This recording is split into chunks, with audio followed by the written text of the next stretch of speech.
Fellows are a unique part of Sword World 2.5. They provide an easier and more enjoyable way to represent non-player characters or missing player characters. However, due to their distinctive nature, which is not commonly seen in TTRPGs, you may encounter some questions or issues while creating them. In this video, we'll highlight some of the do's and don'ts of creating fellows. Let's begin. Fellows are not intended to be a one-to-one representation of characters. They are simplified versions of characters that have colorful dialogues, with some randomness added to their actions that adds fun when playing with them. However, it is possible to optimize them if desired. If you want to create a tank character, consider including the cover combat feat if possible. Additionally, if the character has healing spells, they can help sustain the party during combat. For a damage dealer character, make sure to include damaging actions in all their action slots, such as spell casts or weapon attacks. If you prefer to create a non-combat character focused on support, fill their actions with package checks. However, it is also possible to combine both approaches using the extended action table. The extended fellow action table from the Epic Treasury supplement can be helpful if you want to create flexible fellow characters and ensure their actions are not wasted. It is also useful if you want to include a variety of flavorful actions. When rolling 1d6 for a fellow's action, the player controlling the fellow can choose between two actions. For actions with low results, include less important actions or those that do not require higher success values. For example, one action can be a weapon attack, while the second action with a lower success value can involve a healing spell or a sage knowledge package check. But, of course, you can prioritize character over usability. For example, imagine playing as the Tabbit Roger, a pyromaniac who exclusively uses fire fairy magic.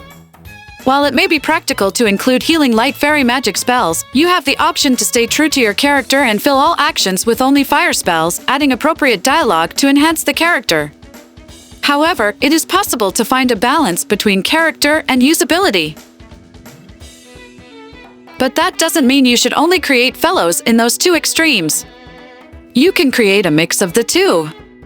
For example, our Tabbit Roger can use the extended fellow action table, and you can add sage knowledge checks and ranger movement checks as secondary actions to add utility to the character. But where should each action be placed? In the regular fellow action table, there are 4 rows for actions.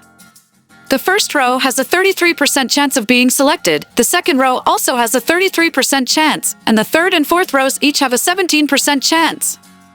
However, while it is not allowed to have the same exact actions in both the first and second rows, or in the third and fourth rows for that matter, you can include the same action on the first and third row, for example.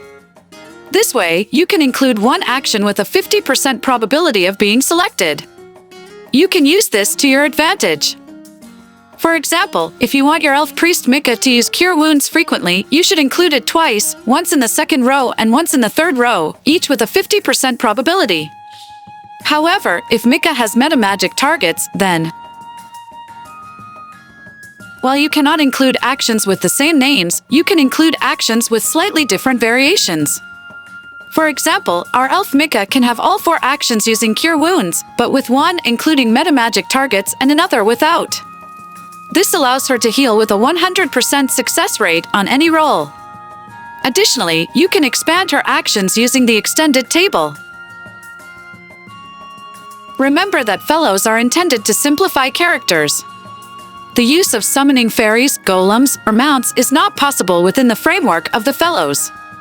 While characters relying on these abilities will have reduced usability, you can try to maximize their other skills and you can give them flavorful explanations of this difference in a character through dialogue. Ultimately, if you want your fellow to be used, make them stand out. It could be a character with a ridiculous idea that catches someone's eye, or an efficient healing machine that reliably heals more than the party healer, who might occasionally try to deal damage instead.